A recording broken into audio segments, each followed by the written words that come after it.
हमरा जिंदगी में केहू जान बन के आई रहे और जाते जाते कब कहाँ चल गई कुछ पता ना चल यार, कुछ पता ना चल।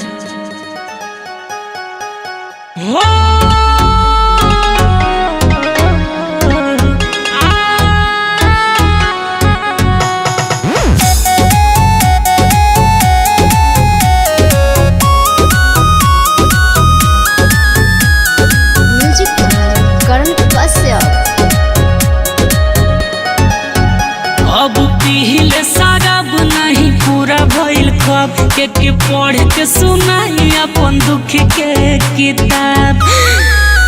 अब पीले शराब नहीं पूरा भइल ख्वाब के पढ़ के सुनाई अपन दुख के किताब। जेकरा खातिर भइनी जेल भइनी माटी के में फेल उहे चल गइले हमरा से रूठ के। जिंदगी में पहला बेरी दिल हम लगनी अंतरिक्ष में घूमता अब टूट के। जिंदगी में पहला बेरी दिल हम लगनी अंतरिक्ष में घूमता अब टूट के।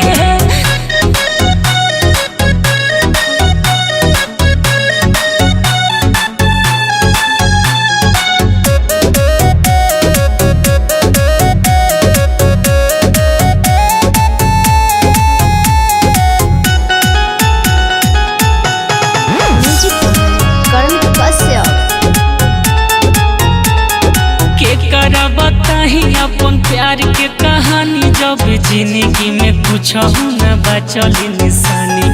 बचपन बीत गइले आहिली जवानी अब झरे झरे अखिया से गिरता पानी।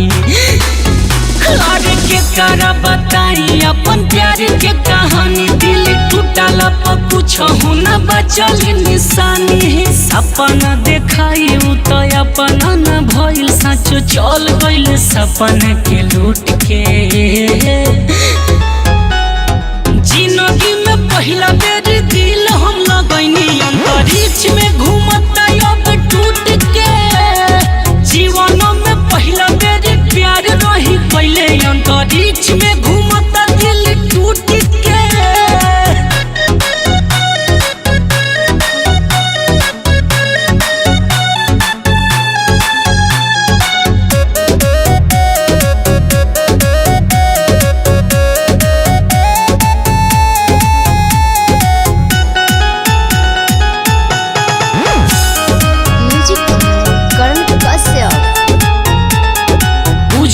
के दिल के कही दे निदान अब केहू के दिल नहीं टूटे भगवान।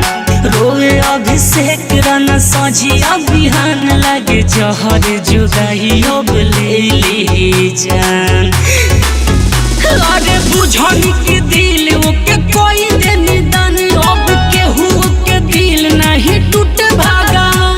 कहे राजमणि करन प्यार रहे नहीं भरम न त ठीक भइले ओकरा से छोट के। जिंदगी में पहला बेर दिल हम लगनी अंतरिक्ष में घूमता अब टूट के। जिंदगी में पहला बेर दिल हम लगनी अंतरिक्ष में घूमता साला टूट के। Recording by race music studio Chakiya.